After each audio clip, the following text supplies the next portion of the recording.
दुनिया के किसी हिस्से में हो रही है तो दूसरी दुनिया के को पता ही नहीं है क्या हो रहा है क्या नहीं हो रहा। तो और अपनी बात को हाईलाइट करना, अपनी बात को बताना, एक इस वक्त तो जाहिर सी बात है पूरी दुनिया एक छोटे से ग्लोबल में बन चुकी है। अस्सलाम वालेकुम, नमस्ते, सत श्री अकाल। कैसे हैं आप लोग? उम्मीद करती हूँ ठीक होंगे, खुश होंगे। मैं हूँ हजी करी और मेरे साथ है तारिक नियाजी। अस्सलाम वालेकुम, नमस्ते, सत श्री अकाल। उम्मीद करता हूँ ठीक होंगे, खुश होंगे। दोस्तों जा रहे हैं, खुश रहें, माँ बाप का ख्याल करें, क्योंकि माँ बाप है तो सभी कुछ है। आज की हमारी वीडियो है RRR गर्ल। सो स्टार्ट करते हैं अपनी वीडियो को। Let's start. इस वीडियो का टाइटल है India invented first airplane by Rajiv Dixit ji. So start करते हैं।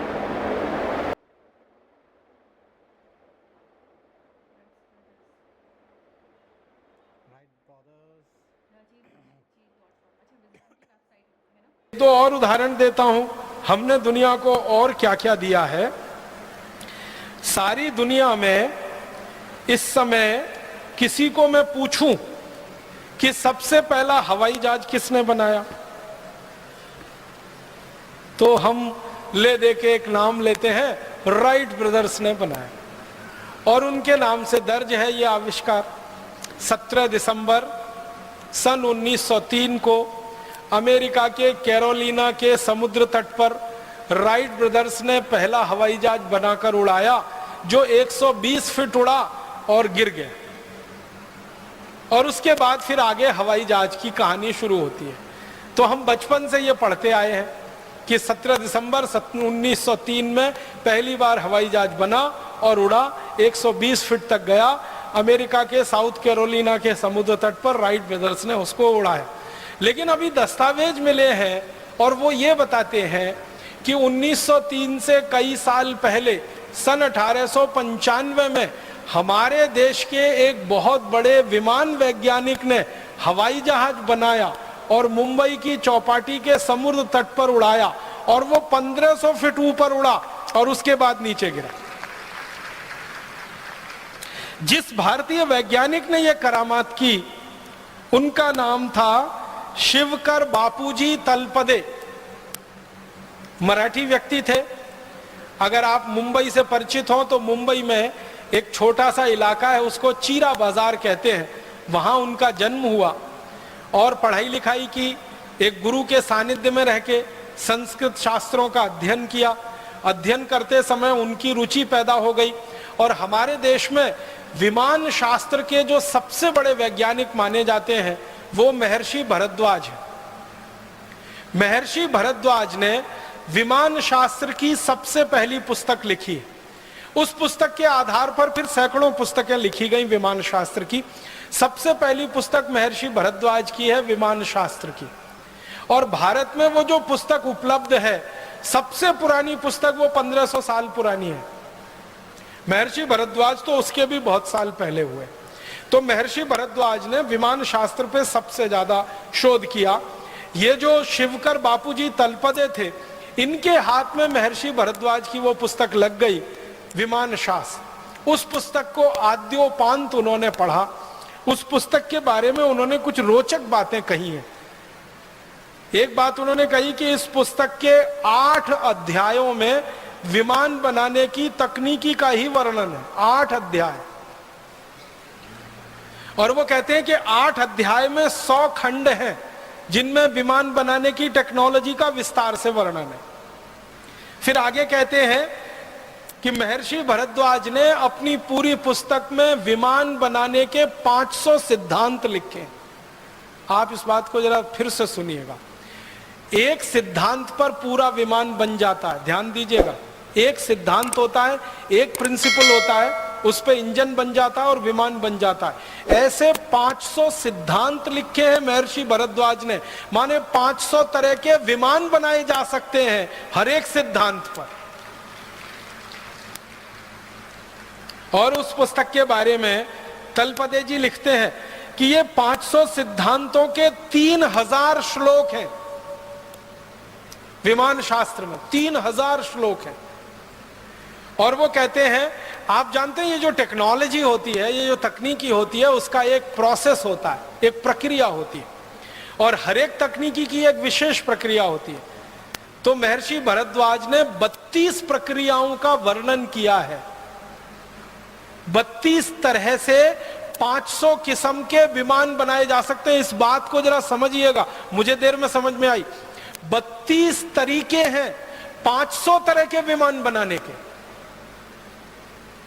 माने एक विमान बनाने के 32 तरीके, 2 विमान बनाने के 32 तरीके, 500 विमान बनाने के 32 तरीके उस पुस्तक में है विमान शास्त्र।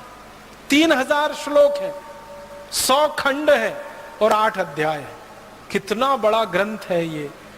इस ग्रंथ को शिवकर बापूजी तलपदे ने पढ़ा अपने विद्यार्थी जीवन से, और पढ़ पढ़कर परीक्षण किए, और परीक्षण करते करते 1895 में वो सफल हो गए और उन्होंने पहला विमान बना लिया।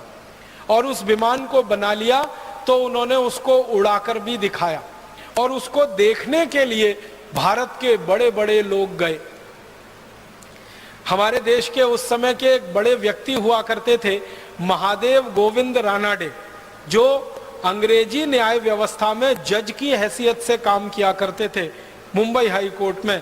तो रानाडे जी गए उसको देखने के लिए। बड़ोदरा के एक बड़े राजा हुआ करते थे गायकवाड़ करके, वो गए उस विमान को देखने के लिए। ऐसे 20 बड़े लोगों के सामने और हजारों लोगों की उपस्थिति में शिवकर बापूजी तलपदे ने अपना विमान उड़ाया। और हैरानी की बात यह थी कि उस विमान को उन्होंने उड़ाया, उसमें खुद नहीं बैठे, बिना चालक के उड़ा दिया उसको।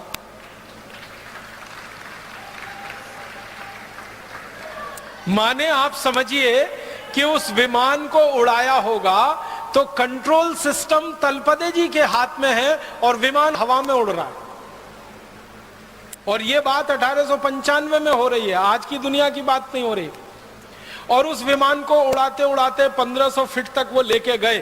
फिर उसके बाद उन्होंने उसको उतारा और बहुत सकुशल उतारकर उसको जमीन पे खड़ा कर दिया।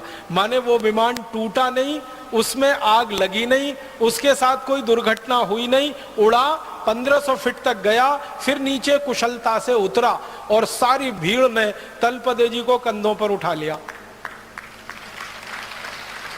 महाराजा गायकवाड़ ने उनके लिए इनाम की घोषणा की, एक जागीर उनके लिए घोषणा कर दी कि ये पूरी जागीर इनको दूंगा। और गोविंद रानाडे जी जो थे वहां पर, उन्होंने घोषणाएं की, बड़े बड़े लोगों ने घोषणाएं की। तलपदे जी का ये कहना था कि मैं ऐसे कई विमान बना सकता हूं, मुझे पैसे की कुछ जरूरत है, आर्थिक रूप से मेरी अच्छी स्थिति नहीं है। तो लोगों ने इतना पैसा इकट्ठा करने की घोषणा की कि आगे तो उनको कोई जरूरत नहीं थी। लेकिन तभी उनके साथ एक धोखा हुआ।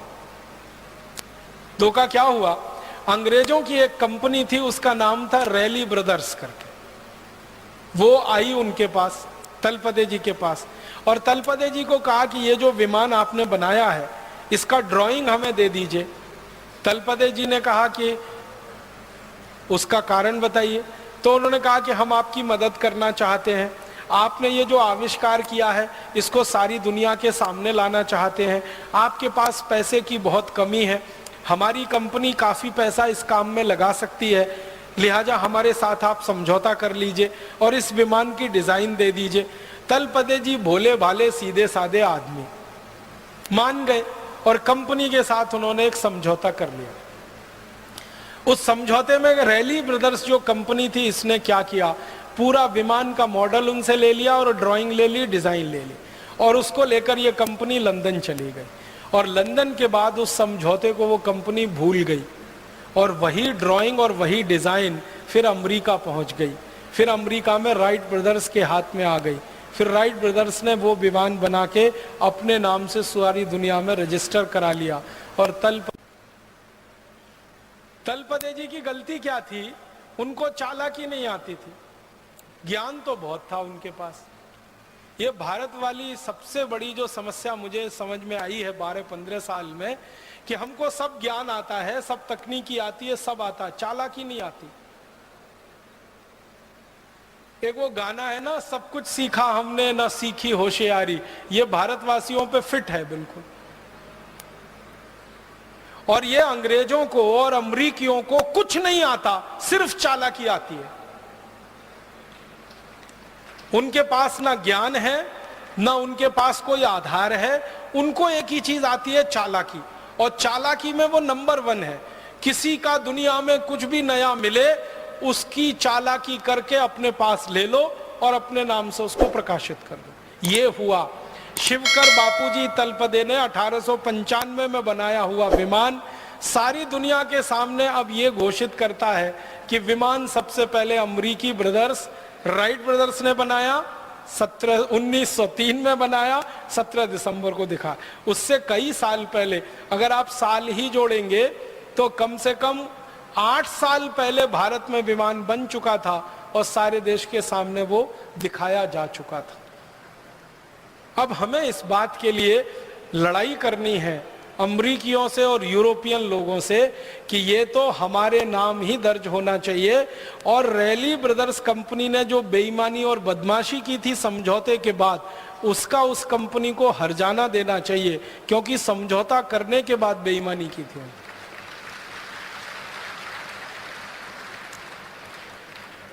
हम भारतवासी कुछ इसी तरह की चीजों में पीछे रह गए, वरना हम दुनिया में आज अगर थोड़ी चालाकी हमने सीखी होती, थोड़ी होशियारी हमको आ रही होती, तो ये विमान बनाने का श्रेय तलपदे जी के नाम ही रहता। ये रैली ब्रदर्स की चोरी और फिर राइट ब्रदर्स तक उसका पहुंचना ये नहीं हो पाता। और बाद में तलपदे जी मृत्यु हो गई और उनकी मृत्यु के बाद सारी कहानी खत्म हो गई। उनकी तो मृत्यु के बारे में भी शंका है, उनकी हत्या की गई और दर्ज कर दिया गया कि उनकी मृत्यु हो गई। और ऐसे व्यक्ति की हत्या करना बहुत स्वाभाविक है जिसके नाम दुनिया में इतना बड़ा आविष्कार होने की संभावना हो, बहुत स्वाभाविक है। तो अगर हम फिर से वो पुराने दस्तावेज ढूंढें, खोलें और फाइल को फिर से देखें तो पता चल जाएगा और दूध का दूध पानी का पानी सारा सच दुनिया के सामने आ जाए। हम चाहते हैं कि भारत स्वाभिमान इस काम को अपने हाथ में ले और तलपदे जी की हत्या की जांच हो फिर से, और उनके द्वारा किए गए आविष्कार को सारी दुनिया में मान्यता मिले कि राइट ब्रदर से 8 साल पहले किसी भारतवासी ने विमान बनाया और सारी दुनिया में उड़ाया उसे।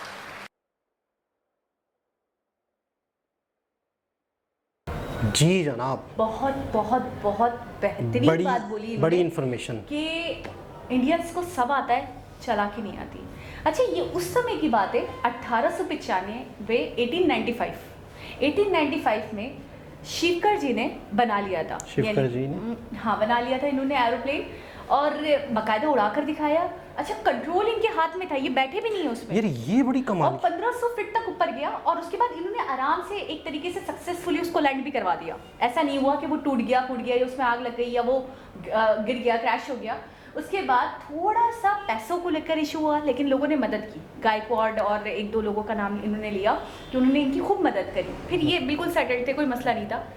फिर ये जो कंपनी थी राइट ब्रदर्स, नहीं रैली ब्रदर्स, ये इनके पास आए और इन्होंने समझौता किया। अच्छा, मुझे एक चीज़ क्लियर नहीं हो रही, जब कोई आपके पास आता है, कोई थर्ड पार्टी आपके पास आती है और आपको कहती है, सेकंड पार्टी आपके पास आती है, आपको कहती है कि जी आप अपना मॉड्यूल या आप हमें अपना डिज़ाइन दे दो और आप कामयाब हो गए, हमें पता चल गया है, हम चाहते हैं कि दुनिया के सामने आपकी कामयाबी को जाहिर करें। और जाहिर सी बात है इंडियंस का नाम रोशन होता है इससे, तो बेशक उन्होंने गलत नहीं करा कि दे दिया। लेकिन मुझे यहाँ भी थोड़ा सा समझ में नहीं आया कि बाकायदा एग्रीमेंट्स होते हैं, डॉक्यूमेंट्स होते हैं, आप क्लेम कर सकते हो, और फिर इनके पीछे तो इतने बड़े बड़े राजा महाराजा थे उस वक्त के, तो उन्होंने क्यों नहीं उस वक्त एक्शन लिया? असल में मसला ये कि ये वो दौर था कि कम्युनिकेशन इतनी ज़्यादा थी नहीं, कोई चीज़ किसी दुनिया के किसी हिस्से में हो रही है तो दूसरी दुनिया के को पता ही नहीं है क्या हो रहा है क्या नहीं हो रहा।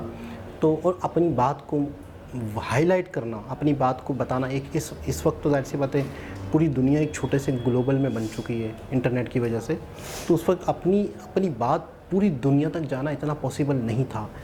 अच्छा, अंग्रेज़ों ने वो चीटिंग की, वो अमेरिका तक चली गई कहानी, फिर उन्होंने उसको अपने नाम पे कर दिया, ठीक है। फिर दूसरी चीज़ ये है कि मुझे ऐसा लगता है कि हो सकता है, जैसे वो कह रहे हैं ना कि उनकी हत्या हुई है, ये भी बहुत हद तक पॉसिबल है, क्योंकि जब एक शख्स बेईमानी कर सकता है वो कुछ भी कर सकते हैं, कुछ भी कर सकते हैं।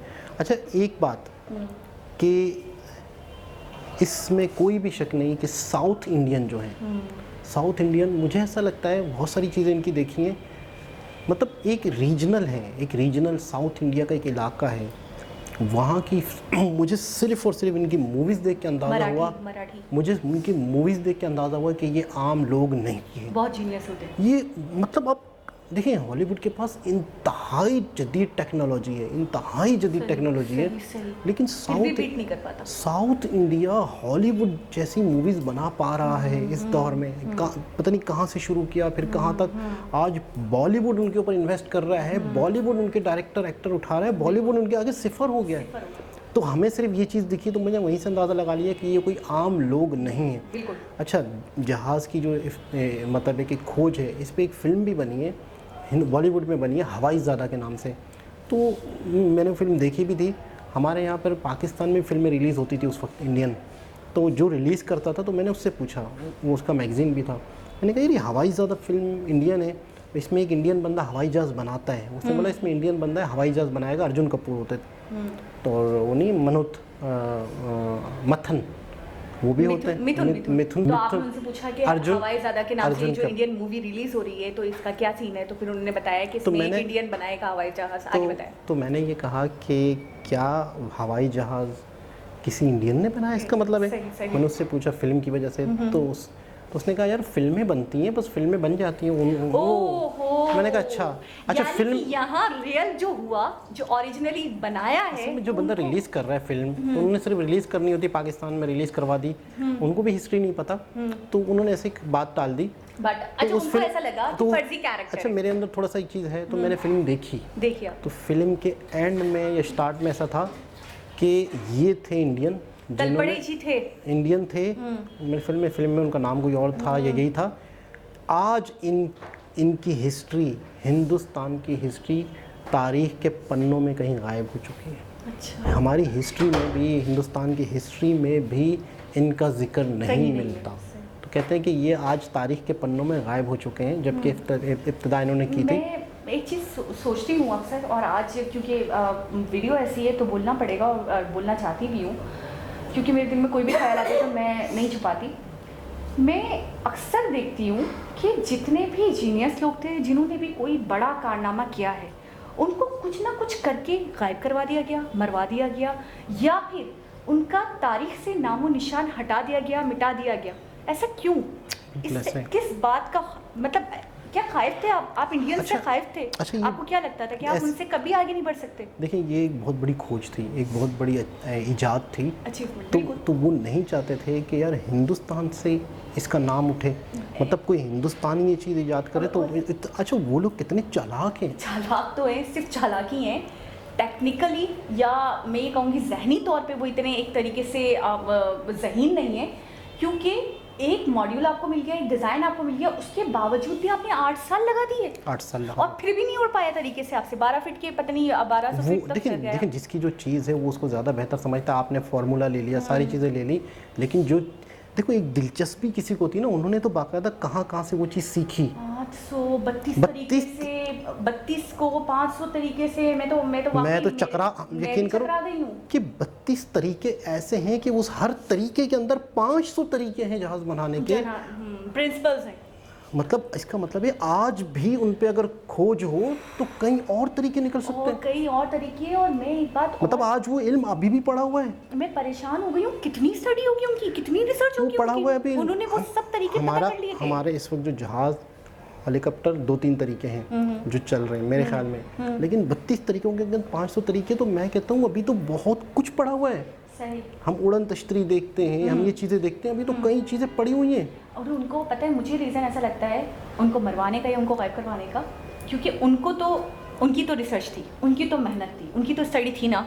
अगर वो ले भी गए थे, वो उससे बेहतरीन बना लेते ये चीज़, इसलिए उन्होंने सोचा कि हमारे लिए खतरा है, हमारा दुश्मन है, इसको गायब करवा दो। अच्छा, ये बहुत बड़ा पॉइंट है, ये है ना। ये बहुत बड़ा पॉइंट है और इस वीडियो में भी इसका जिक्र नहीं आया। ये वाकई बहुत बड़ा पॉइंट है कि अगर आपके दिल दिमाग के अंदर जो इल्म है वो तो नहीं चुराया ना नहीं उन्होंने। चुराया ना, अपने मॉड्यूल ले गए। बिल्कुल एक बहुत बड़ी बात है और ये इस बात का प्रूफ है। और फिर सहरा आ जाता इंडियंस के ही सर पे, फिर सहरा आ जाता इंडिया के पास, फिर क्रेडिट आ जाता इंडिया के पास। तो उन्होंने कुछ भी करके इनको गायब करवा। अच्छा एक और चीज़ हमने पिछले दिनों अच्छा ये चीज़ें देखिए, इस तरह की चीज़ें अब क्यों निकल रही हैं, मैं भी इसकी आपको वजह बताता हूँ। इस तरह की चीज़ें लोग निकाल के ला रहे हैं। जो हिंदुस्तान का सहरा था, जो हिंदुस्तान की अचीवमेंट थी, जो यहाँ के नागरिकों का एक कारनामा था, वो इसलिए आ रहे हैं कि मुझे ऐसा लगता है कि मोदी जी पे लोगों को भरोसा है।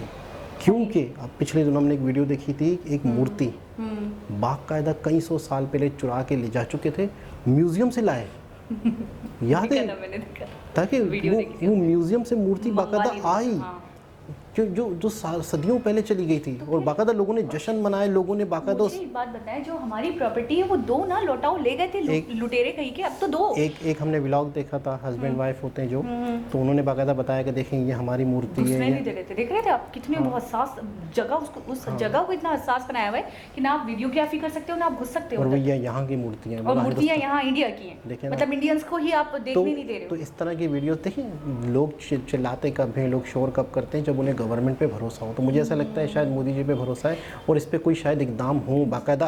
अच्छा आलमी अदालत भी एक है, पता है आपको?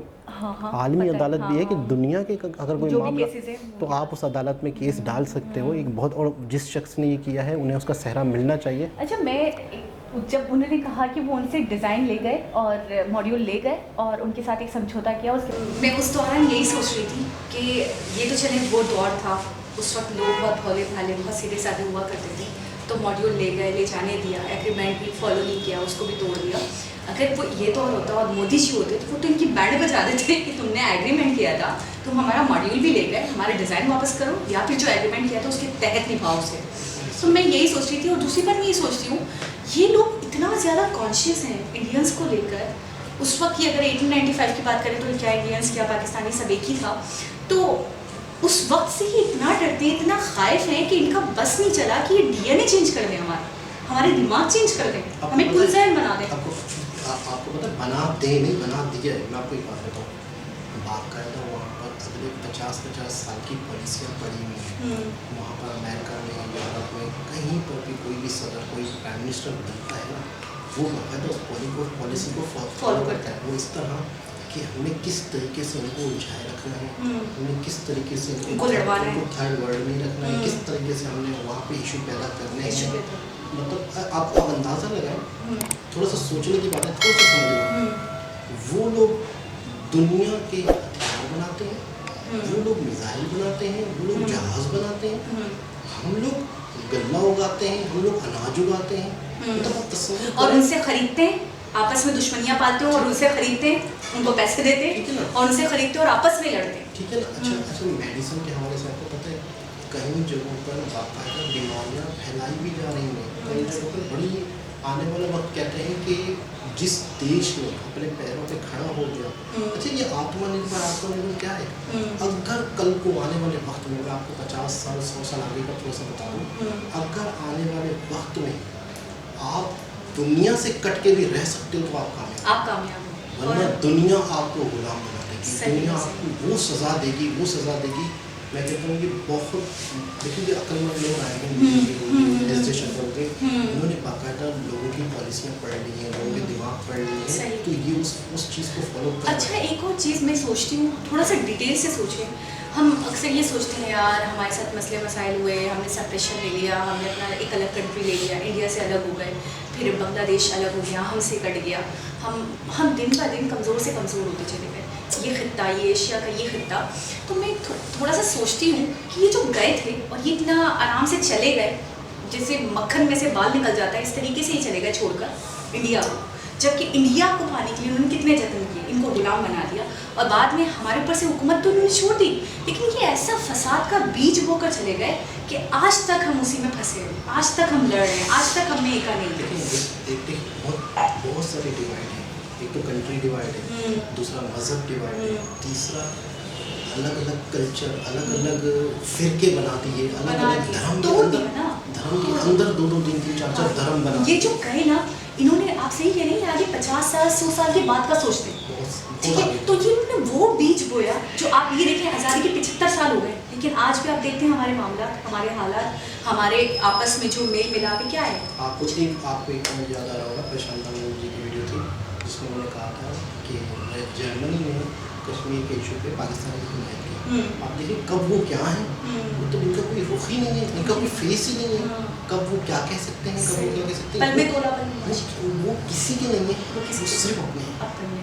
और किसी भी तरीके से उनके साथ उनके जहनों में कॉम्प्लेक्स है। यानी कि उनके नज़दीक सामने वाला हकीर है, कमतर है, वो अपने एडवांटेज के लिए उसको किस तरह यूज़ कर ले वो कर लेते हैं।